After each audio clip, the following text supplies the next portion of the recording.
What is good, everybody? Welcome back to another episode brought to you by the League FFB. We're here again for another episode of Let's Talk Dynasty. I said in the Discord that actually we were going to push the Dynasty Trade Review Show till next week. I might have lied because we're here today for a Dynasty Trade Show. You guys are going to get this here on this Friday, so make sure you guys hit the subscribe button. Make sure you hit the like button if you like the Dynasty Trade Review shows and if you want your trades reviewed in future episodes. But that being said, it would not be a Dynasty Trade Review Show without my co-host MFGD, so let's get him in the building and let's see what trades you guys made during your 2025 rookie drafts.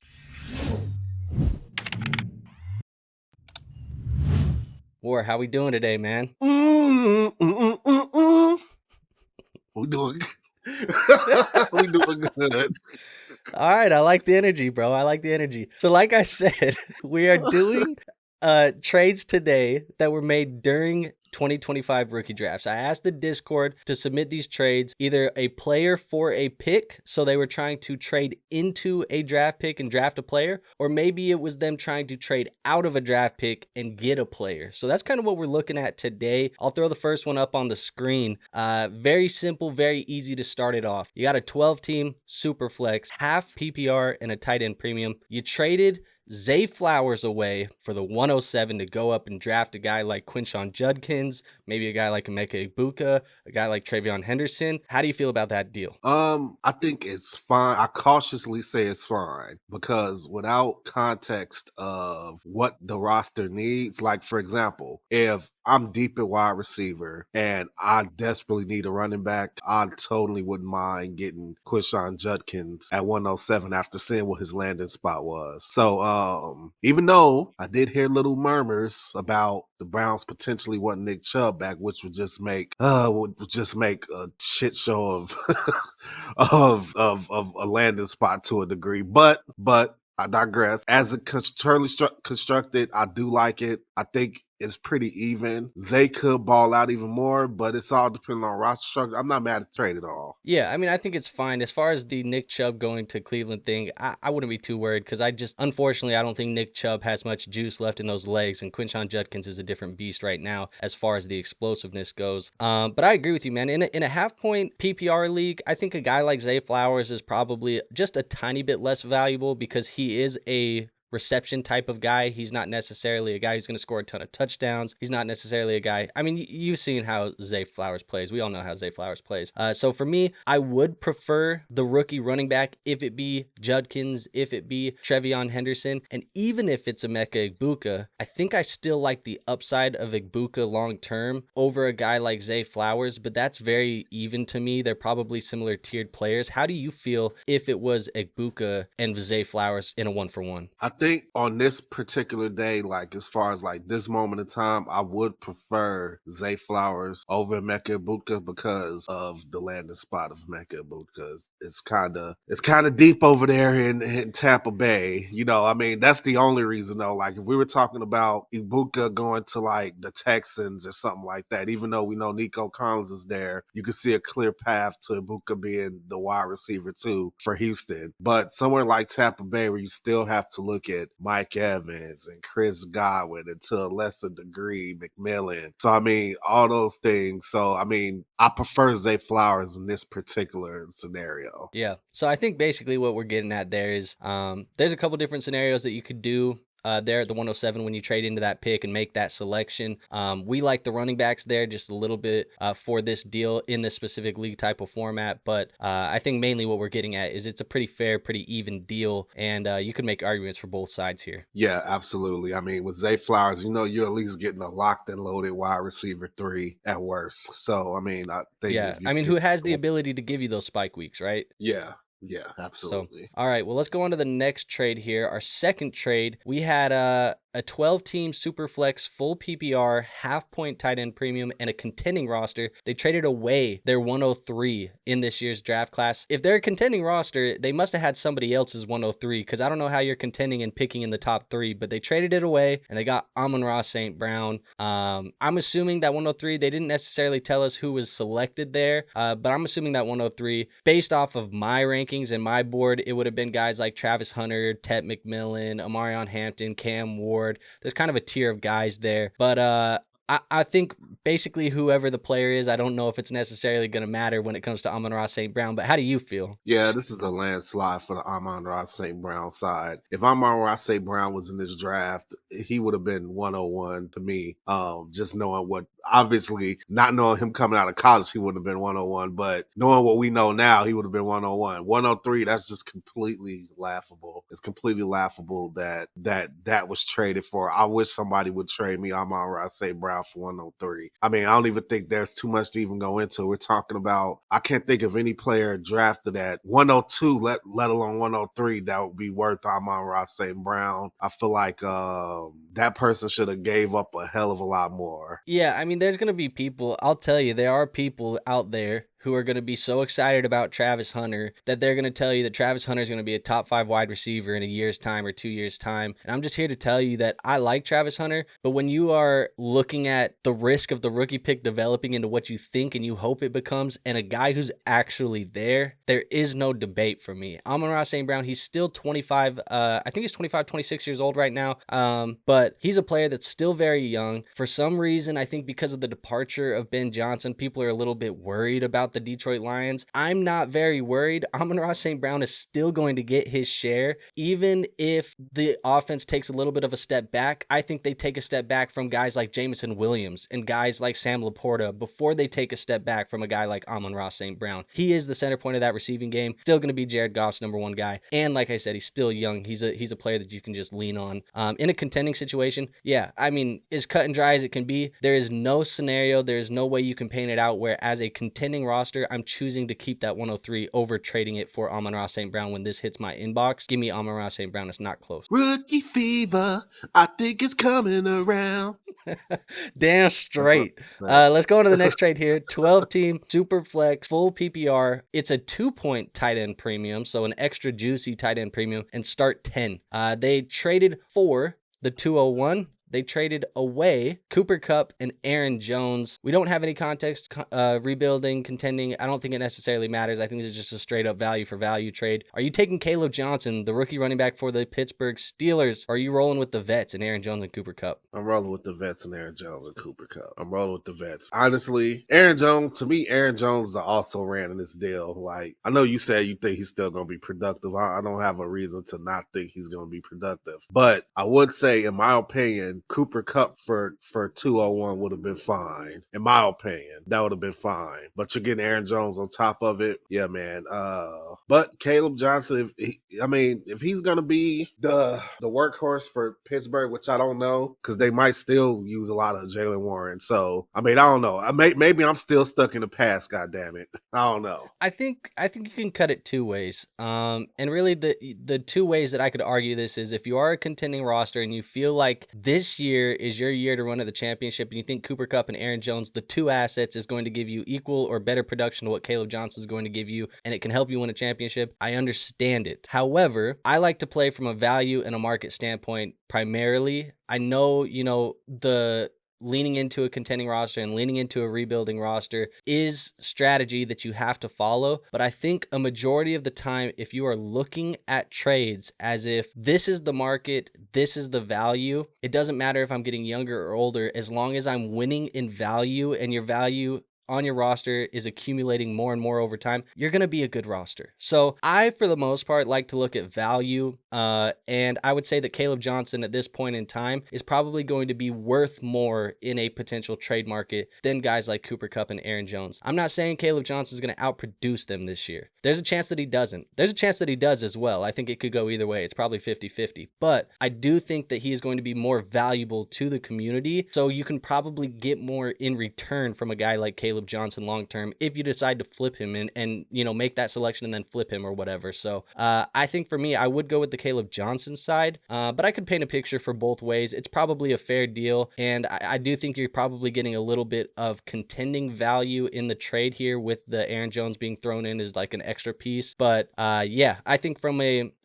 what do I want on my roster and how can I improve my roster with that asset moving forward, I think Kaleb Johnson is the better asset to have. Yeah, definitely going forward. I would say particularly as a dynasty asset, obviously, because he's young, he's new, he's probably going to be the lead back in Pittsburgh. But old habits die hard, man. Old habits die hard. You see Cooper Kupp up there, and you just think that he got like one more in him. Yeah, I feel like that's what a lot of people feel like. It's like, Cooper could give me one more. Aaron Jones could be like a high-end RB2 if he keeps getting the production, like if he keeps getting the workload. I don't know. I think that's how people think, but would you be surprised if a year from now we're looking at Kaleb Johnson as like a top 10 dynasty running back? Yeah. You would be surprised. Yeah. Because I didn't like after I did my deep dive into like the prospects, I really didn't like what I was hearing about Kaleb. To me, it sounds like he's just another Najee Harris. Like he's gonna be good, not great. So I mean, I didn't want my team to draft him. So I'm not that bullish on Kaleb Johnson as a prospect. That also Fair. goes into what I'm thinking in this trade. I mean, after his rookie season, Najee Harris was widely regarded as a top 10 guy. So it's in the range of outcomes, in my opinion. But let's just move on to the next trade. We'll go on to the next one. We'll go to this deal, which is a 12-team Superflex full PPR tight end premium. Team 1 is rebuilding, so they sent away Ricky Pearsall. They received a 2026 second and a 2027 third. How do you feel about that deal? This is how I feel. If a gift horse's mouth is closed, how do you even know that you're looking into the mouth of a gift horse? That's what I got to say about that. Okay. All right, you wanna expand on that in layman's terms? Yeah, I can. You don't know what you're gonna get out of Ricky Pearsall. You don't know if he's gonna be a bona fide stud, if he's gonna pop off this season. I know you were super high on him last season. You know, the guy gets shot. He gets shot, so he couldn't hit the ground running. You know, I personally think that there's a lot of room for opportunity in San Francisco, not only because of the departure of Deebo Samuel, but also, which we already agreed that we disagree on, the potential of Brandon Ayuk being trash. I know we disagreed on that, but I digress. To end up trading Ricky Pearsall, who could be a stud in that offense, for a 26 second and a 27 third, you'll be sick if he ends up being good. And I just think I'm just not big on trading, you know, guys who haven't really tapped into their potential for assets that aren't premium assets, which I mean are like first round picks. I wouldn't trade Adonai Mitchell for this package, to be honest. And he didn't do anything last season. I mean, look, dude, I'm having a hard time looking at the trade and finding the potential upside on the pick side of the deal. Because in my opinion, a guy like Pearsall goes out, let's say, you know, Ayuk starts out a little bit slow because he's still recovering from the injury. Like you said, we disagree on the potential of him being trash, but I recognize that he could start slow from the injury. But say that happens, you know, Deebo's gone. Pearsall finished the year last year with, I think, 2 or 3 games there where he was getting about 20 fantasy points per game for the Niners. You put him in this offense, say he goes out and gives you a pretty mediocre season, you know, finishes as wide receiver 38 on the year, like nothing special, but he was like a wide receiver 3 kind of flex worthy type of player that you could plug in. Could you still not low-key flip him for that second round pick next year? You may not get the third thrown in, but you might get a second straight up, even if he finishes as wide receiver 38, you know, on the year, because he was just a flex player, a wide receiver 3. But then the other side is Pearsall goes out and they spend a first round pick on him in the NFL draft in 2024, and they use him as a real weapon in this offense, and he finishes as like wide receiver 20, wide receiver 16. Then all of a sudden people are like, well, I'll give you a first and a second for Ricky Pearsall because I want Ricky Pearsall on this offense. I think you're losing the upside battle here and the upside bet. I understand wanting to, you know, be a rebuilding team and get the liquid assets that are not going to score you fantasy football points, but I just have a feeling, and maybe that's more so where I'm at with this type of trade, is my feeling, my gut feeling, which is a part of fantasy football. You have to be able to try and predict the future based off of your gut feel and, you know, some of the variables that you can project. I just have a feeling that Ricky Pearsall is going to be able to net you similar and or better value than you got here today in just a matter of months. So this is not a trade that I would probably be doing at the moment. I would be holding the Ricky Pearsall side. And if you don't want to keep him, you can sell him later. Maybe as we get closer to the season, as the hype picks up, training camp news, OTA news, all that stuff like that. Or people go out and see him in the first month of the season where Ayuk is a little bit banged up and Pearsall has a couple 15, 20 point fantasy football games, And yeah, I'm selling him at that point. So I wouldn't have rushed it. I'm taking the Pearsall side here. Yeah, I've never understood the idea of trading away a young player in the rebuild. Like I've never understood that because it's like you're taking an already present lottery ticket for and trading in for another lottery ticket. So I mean, with less experience, I mean, you still have to wait for like the training camps, the off seasons, the jump, the rookie wall. Like you have to go through all that again with these assets you traded for. When you already got a guy who's already been through that and could be getting ready to take the jump. Yeah. And again, that player that you get in 2026 in the second round, if you choose to keep that pick and use it, it's probably not going to be drafted in the first round of the NFL draft by a good franchise in the San Francisco 49ers. That's just probably not what's going to happen. So, right.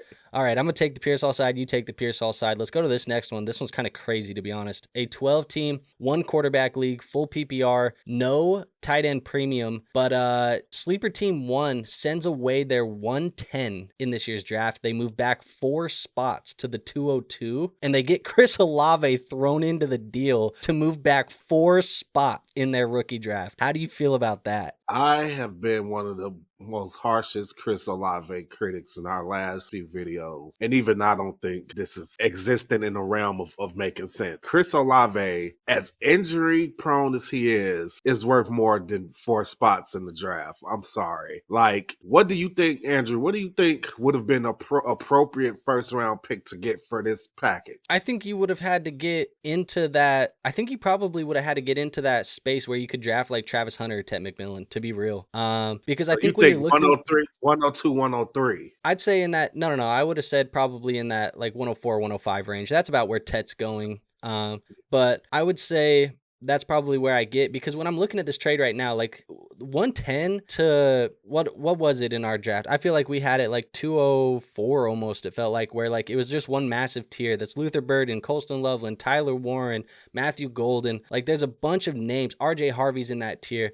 Like any of those guys can be fantasy relevant, but it's like out of the main tier where it was Trevion Henderson, Quinshon Judkins, Egbuka, McMillan, like it just feels like you're in a different tier. So the way that I look at this trade is you're going to trade away the 110, which is probably towards the top of the tier. You get your choice of that bunch of players, but you move back to the 202, which means I'm still in that same tier of players. I just don't get to pick which one I get. You just let the draft fall and I'll get who I get. And you might be walking away here where you traded the 110, which was, let's say it's RJ Harvey, and you get Luther Burden and Chris Olave. Like that might be what you walk away with here. And so, yeah, I mean, there's no way that I can cut this up to give you the 110. It just doesn't make sense to me for the most part. I think the fact that it's one QB, you know, it may make it to where it's a little bit less of talent on the board, but really in our drafts, for the most part, first round QB was only Cam Ward. So like only Cam Ward gets removed from this. Maybe Jaxon Dart, you know, is a player that's not going to be in there, but at the end of the day, dude, like, yeah, I'm sitting here talking circles, but it only leads me to one direction of Chris Olave in the 202, and that's by a landslide. I think, honestly, if it was 110 for Chris Olave, I might prefer the Chris Olave side. Yeah. I don't blame you on that. I think that this trade had to be made during the heat of the moment. Had to be. There had to be a player. Yeah, there had to be a player there at 110. A DM went out like, hey, dude, do not make this pick, bro. Let's talk south. Let's negotiate. And the person desperately, I would love to have known who that ended up being. Like, because I'd like to know who both ended up being, the 202 and the 110. Yeah, leave it in the comments, guys. If you put this trade, this is your trade. We're not gonna crap on. I promise. We're just curious to see like if you ended up getting what you actually wanted out of this deal, because this just looks like during the draft type of trade where I really want this player so bad that I'm going to trade you Chris Olave, who I think is done, to get this player right now. That had to be the thinking that went into it. It had to be. It had to be. But whatever. It's the rookie fever. What's the rookie fever jingle? Rookie fever, I think it's coming around.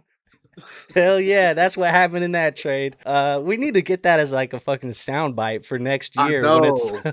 I know, bro. I like it.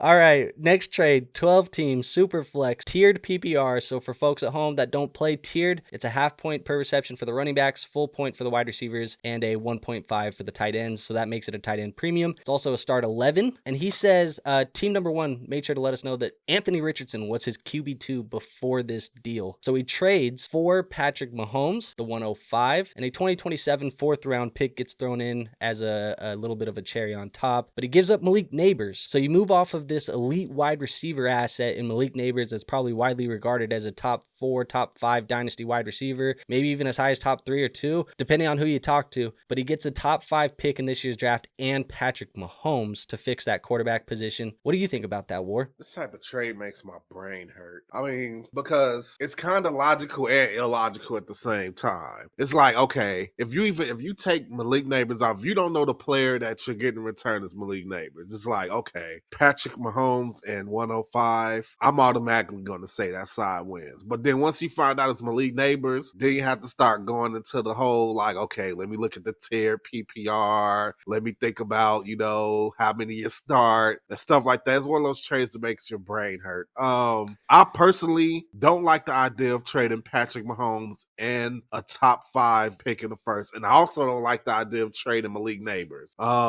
So I have to look heavily at the A-Rich was my quarterback 2 spot. I mean, who was the quarterback 1 is what I would like to know. I can't remember, and so I'm not even going to try and take a shot out of the dark, but I can't remember. But I just know that he said that it was like A-Rich and maybe he said Russell Wilson was his QB2. Like it was between A-Rich and Russell Wilson, which was like basically like playing with fire. So here's how I look at it, man, because we always talk about on here about like our running back philosophy about how, the wide receiver is to be respected more than the running back. Yeah, I think you can replace the running back so much easier. It's just so replaceable. Yeah. My philosophy when it comes to super flex is that you want to build your lineup from the quarterbacks in. So you got those bookends and quarterbacks, and then you build the rest of, because the quarterback position has the most longevity. If the quarterback is good, has the most longevity of all the other positions. So I feel like you kind of have to shore up both your quarterback and your super flex spot, because who wants to start a non-quarterback in a super flex spot? You have to put the start with those and then build in. So while as players, I like Nabers more than Patrick Mahomes. Patrick Mahomes probably the greatest and second greatest of all time in real life. I like Nabers more than Mahomes, but if your second quarterback is A-Rich dude, then I can't really crap on making the move to get Patrick Mahomes, especially if you're getting the top 5 pick with him too. So I'm gonna have to lean on Patrick home side. To go back to your strategy of building outside in, I'm thinking about this. I just thought about this, and maybe this is a bad analogy, but this is like an Oreo. All right, you got the quarterbacks, which are the cookies on the end. Then you got the single stuff when you get the wide receivers figured out. It's double stuff when you start adding the running backs. And then you might get a triple stuffed one. If you've seen those before, they're pretty rare, but you get the triple stuffed when you get the elite tight end thrown in at the very last minute. So I think you're building the Oreo cookie, and you depend on how much you want it stuffed, but you better start with that single stuff. I think that's a great analogy. And it could be used on any type of sandwich. Facts. All right. So I'm going to say this. Look, just going to the trade itself. Anytime you move Malik Nabers, you're going to feel real shitty about yourself. Like, I don't want to trade Malik Nabers, but I understand it from a need standpoint right here, because you're getting that quarterback that you can rely on now. With your QB1 and Patrick Mahomes now as your QB2, you can sit here and say, I have this figured out. A-Rich and Russell Wilson sitting there as QB3 on the bench. If I need him, I need him. And 105, it's not Malik Nabers. It's likely not Malik Nabers, but you can still draft a Travis Hunter or a McMillan or an Amarion Hampton and say, I have an asset that can still be very good for this roster. I understand why you do it. It's not bad value. Like I said, you feel shitty trading Malik Nabers, and I've been wrapped up in this Carmelo Anthony podcast that Malik Nabers was on the other day, and to be honest, dude, this podcast is getting me to love the kid more and more and more, dude. he's just very likable in this podcast, which is, I feel like, a little bit of a different persona that he's put off in some of these other interviews that he's been, because he, has been a little bit more, he calls himself a diva in the Carmelo podcast. He said he's a little more diva. We got to be diva because we're the wide receiver. But I feel like he was real genuine, real down to earth with the Carmelo podcast. So I like Melo. That's a side note. If you want to watch that, Malik Nabers is on it. But yeah, I feel like I'm pulling heartstrings out, trading away Malik Nabers, a top 5 dynasty wide receiver, but the value is fine, and for your team need, I understand it. So I don't think anybody loses the deal. However, if I have to pick a side today, I do want the Malik Nabers side, but I think you did fine in the deal if you're getting Mahomes in the 105. Yeah, this is a classic eat your vegetables trade if you're the person getting Mahomes in the 105. It's like, oh man, I really love Malik Nabers, but got to get this quarterback position squared away. I have my own team where, now I think we should also point out, we're not saying to go out and trade your best wide receiver for just like any scenario. I'll give you a perfect example. I have a team where my quarterbacks are Caleb Williams, JJ McCarthy, Justin Fields. Now, obviously, and I have BTJ as my best wide receiver on that particular team. I'm not going to trade BTJ to improve my quarterback 2 spot, because I feel like there's enough upside with JJ McCarthy to where I don't have to sacrifice my number 1 quarterback. So only make this type of deal if you're absolutely certain, and we're pretty damn certain A-Rich is bun. If you're absolutely certain that your quarterback 2 is trash. Yeah, I mean, I agree. I have in fact, I made a very similar deal actually to this one last year. It's a different position, but I traded Bijan, who obviously an elite running back asset, but I traded Bijan Robinson and who was it? Bijan Robinson and Trevor Lawrence to get Jalen Hurts and can't remember the other run. I got a running back thrown back in to replace it. I think it might have been like Brian Robinson. Felt like a lot. I'm giving up a guy like T-Law and a guy like Bijan that I love. But at the end of the day, I had to eat my vegetables and get my QB situation figured out, because it was the weakest part of my roster. And a guy like Jalen Hurts could give me, in that type of format where we were getting 6-point passing touchdowns, a ton of production, and I can find a replaceable running back. I can find that guy later to give me some production similar to Bijan. It may not be Bijan, but I already had Gibbs on the roster as well, so I was a little bit okay to give up Bijan. But it's a similar deal. You go get the QB, you had to overpay with an elite asset at another position. But at the end of the day, man, I think I've said pretty much all I need to say here. You said it best. You're eating your vegetables here and skipping dessert. Malik Nabers is the dessert here, man. So let's go to the next trade. 12-team super flex, full PPR. It's a half-point tight end premium and a start 10. Team 1 is rebuilding, so they move Jaxon, Smith-Njigba, but they get the 108 this year, the 208 this year, and a first-round pick next year. So it's 2 firsts and a second for JSN. That 108 puts you right in that Judkins, Henderson, Egbuka range. How do you feel about that type of deal? I hate this type of deal. It goes back to what I was just saying. I hate the idea of trading a young player that's on the rise. He's ascending. JSN is ascending. Make no mistake about it.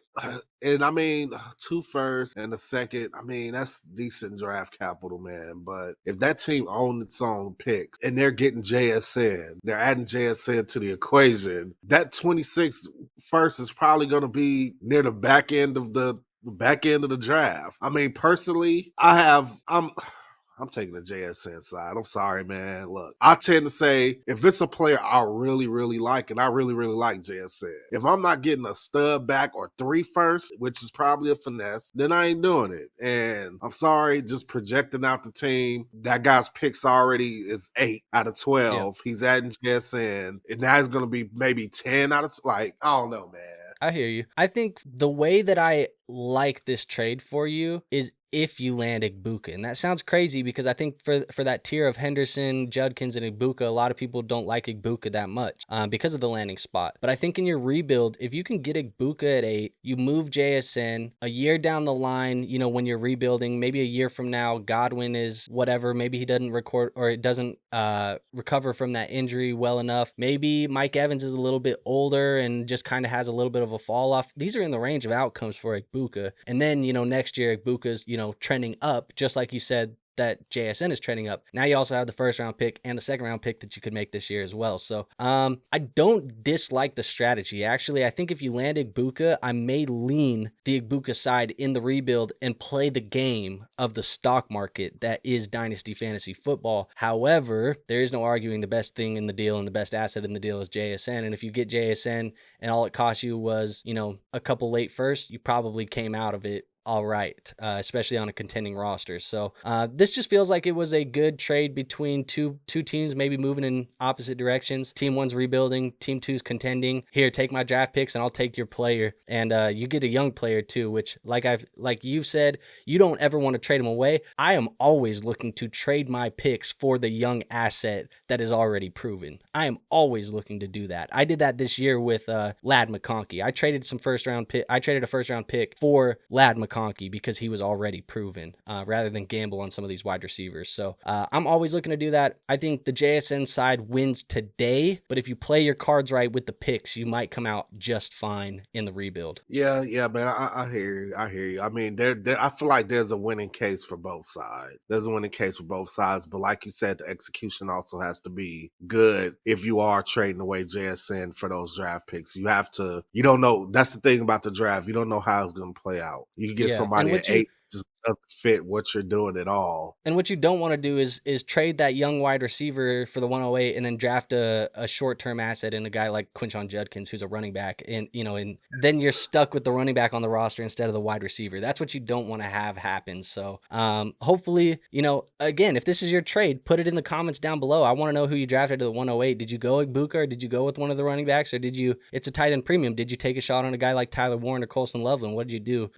Be interested to hear that. Draft running backs if you are nearing the end of your rebuild, not at the start. I agree. And I think we might get into a deal. Maybe we just laid it up for the next one. We did 100% lay it up. Hell yeah. 12-team Superflex, full PPR, tight end premium. Team one is rebuilding, but they had the 101 in Ashton Jeanty. So they traded Ashton Jeanty away. They got Tetairoa McMillan, a 26 first-round pick, and a 2027 second-round pick. War, how do you feel about that deal? Trading away Jeanty in the rebuild to get the package of Tet McMillan in the first. I definitely think team one. I feel like today it might feel like you took an L, especially if Ashton Jeanty is who y'all think he's going to be. But a couple years from now, if you're following a rebuild, you're making the right moves, I think you'll feel pretty good about this trade because running backs are like cars. Once you drive them off the lot, they start to depreciate. So, I mean, wide receivers, if we looked at wide receivers as cars, they're more like Toyotas or Hondas, like they could last forever in fantasy football terms. So, I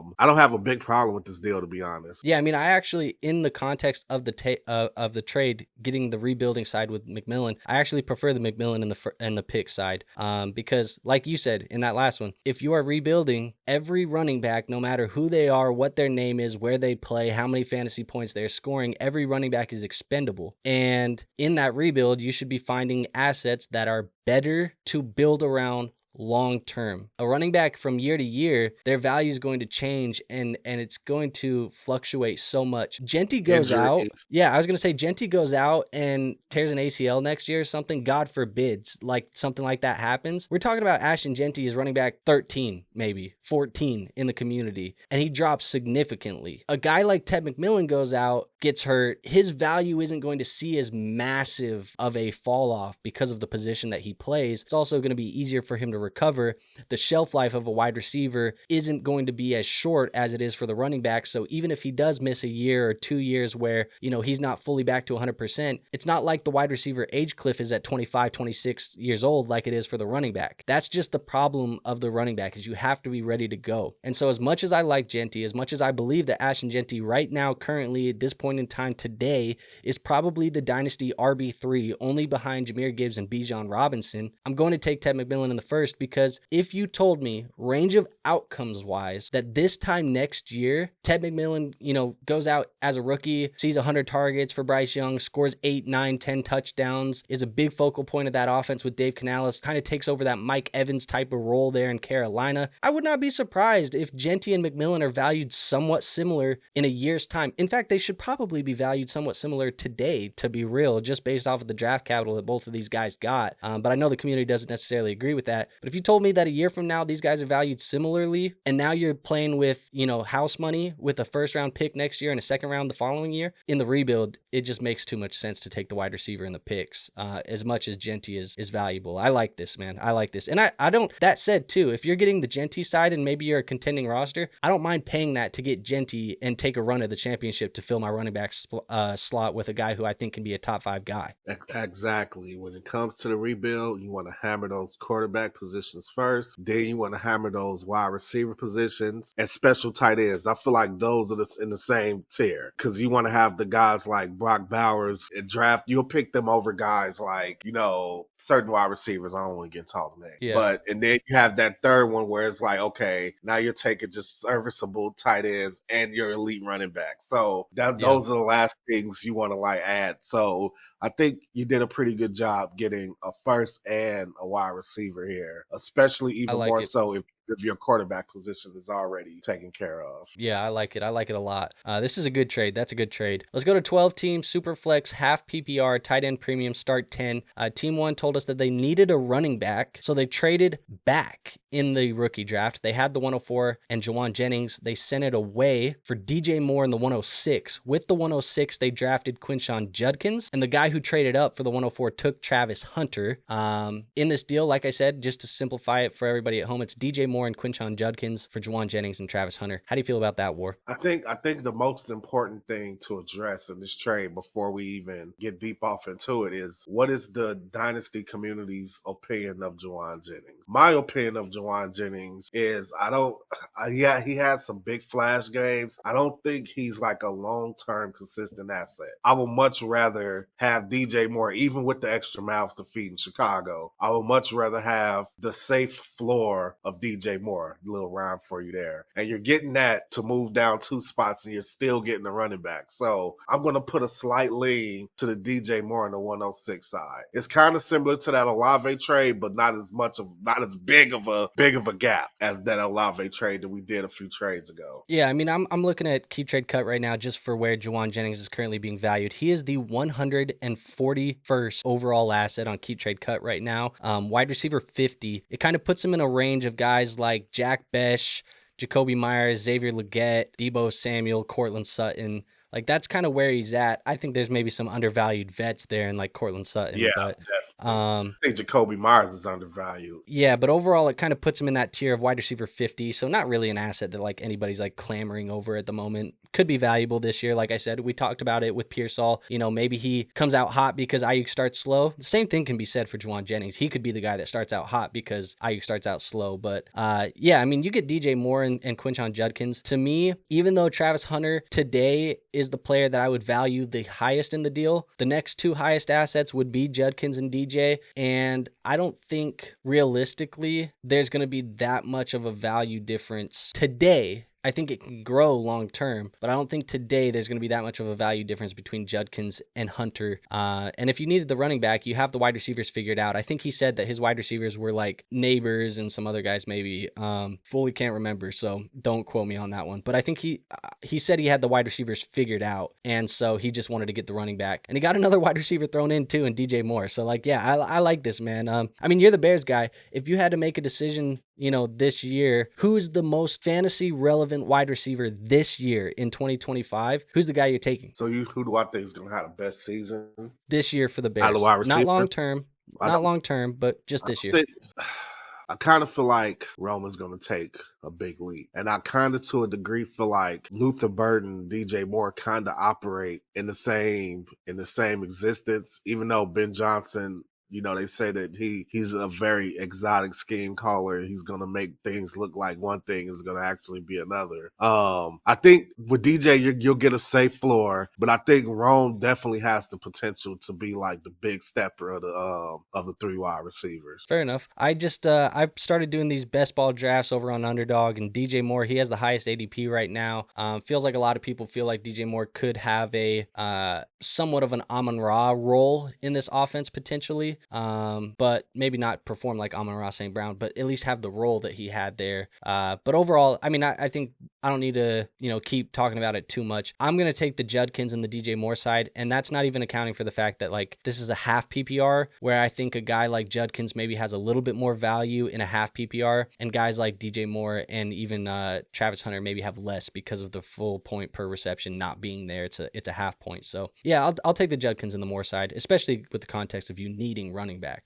I'm right there with you. All right, let's go on to the next one. We got this trade. I think this might be the last trade of the video. It definitely is. 12-team Superflex, full PPR, tight end premium, and a start 10 league. Team number 1, they get the 101 in this year's draft class, plus Justin Jefferson. Yes, you heard that right. Justin Jefferson in the 101. But they give up Nico Collins, Puka Nacua, James Cook, and the 210. War, you gave us a reaction. Why is that? Because, man, there is not a lot of scenarios where JJ and the 101 both going to trade.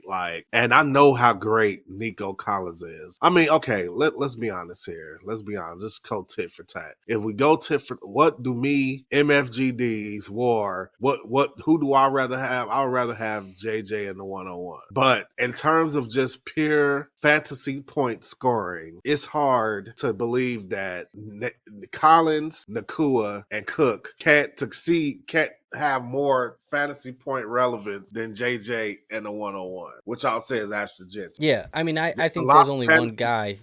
Yeah, I agree. I think there's only one guy you would even look at 101 for. You make that move because you want to draft Ashton Jeanty. Yeah. But look, man, the way that I look at it is like, if it was the 101 or Nacua today, I'm taking Nacua. If it was the 101 or Nico today, I think I'm taking Nico. Right. So, like, you can argue that those assets, you're going to win on the team 2 side if you take any of them.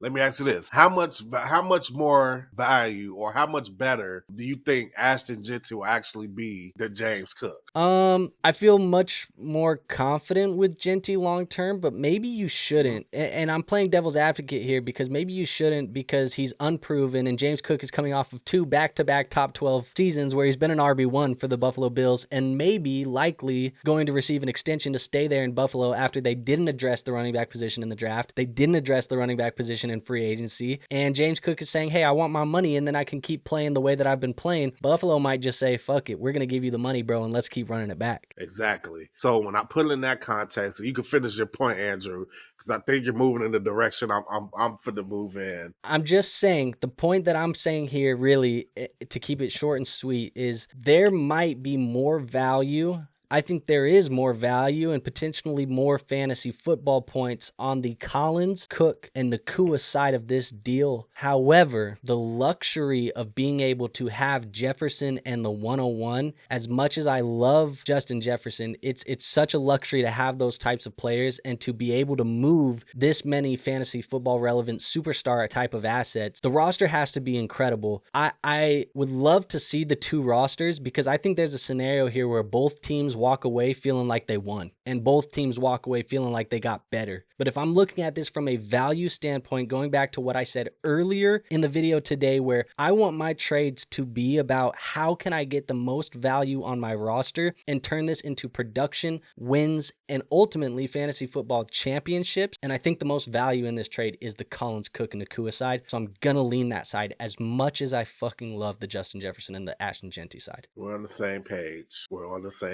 Like I said, I'll repeat it again. Who would MFGD's War want? Jefferson 101. But sometimes you get that. This is what I call a Godfather offer. It's like an offer that you just can't refuse. Even if your player, you have like very attractive assets on the other side. Like, this trade could mean the difference between you having a couple nice pieces on your roster and you actually acquiring a handful of players that can win you a championship. Yeah, and I think you're right, dude. When you bring up the James Cook point, as much as people don't want to hear that, I think that there's a chance that James Cook could outscore Ashton Jeanty this year. And if he outscores him this year, you're feeling really bad about it. And I think that there's also a chance. I'm not gonna say it's a massive chance. In fact, I would still be betting on Justin Jefferson. But if one of those 2 guys in Nacua or Collins had more fantasy points than Jefferson this year in the first year with JJ McCarthy, I wouldn't be like blown away shocked. I think it's in the range of outcomes. But again, I'd still bet on Jefferson Jefferson there, but I think it's possible as well. So you're telling me you could get the running back that scores more this year, plus a wide receiver that maybe scores more this year, and another wide receiver that could be a top 10 guy. By golly, I'll just take the Collins and the Nakua side. But yeah, I mean, if I have a Godfather team, just give me Jefferson in the 101, and that's why I said I'd love to see the teams. But from a value standpoint, Collins, Cook, Nakua, that's the side I'm taking. Like you said, by golly. By golly, brother. All right, let's go to this. I think that's it. Yeah, that's it, man. So we're done. So we're going to go to this. If you guys did like today's episode, do me a favor, hit the like button. Like I said, we told the Discord that this wasn't coming out this week, so this is going to be a surprise to y'all. So if you're excited about that, show us some love, man. Hit that like button, hit the subscribe button. Slowly trekking towards 5K subscribers, so help us get there as well. And if you saw today's episode and you're like, damn, I want these guys to talk about my trade in the future, go join the Discord. We do have a free Discord linked in the description. In there is the Dynasty Trade Review channel, and you will just submit your trades with some context in that channel, and that's how you get them reviewed. So make sure you go do that for us. But Ward, do you have anything else for the people on the way out? Yeah, if you like pro wrestling and you're interested and want to get interested, come check us out at Crimson Mass Pro Wrestling. It's a YouTube channel where we talk about pro wrestling. Go there, subscribe, turn on your notifications, like all our videos. We love to see it. Thank you very much. Hell yeah. All right, folks, we will see you next week. And yeah, just more content coming soon. So make sure you're sticking around. See you then. Peace out.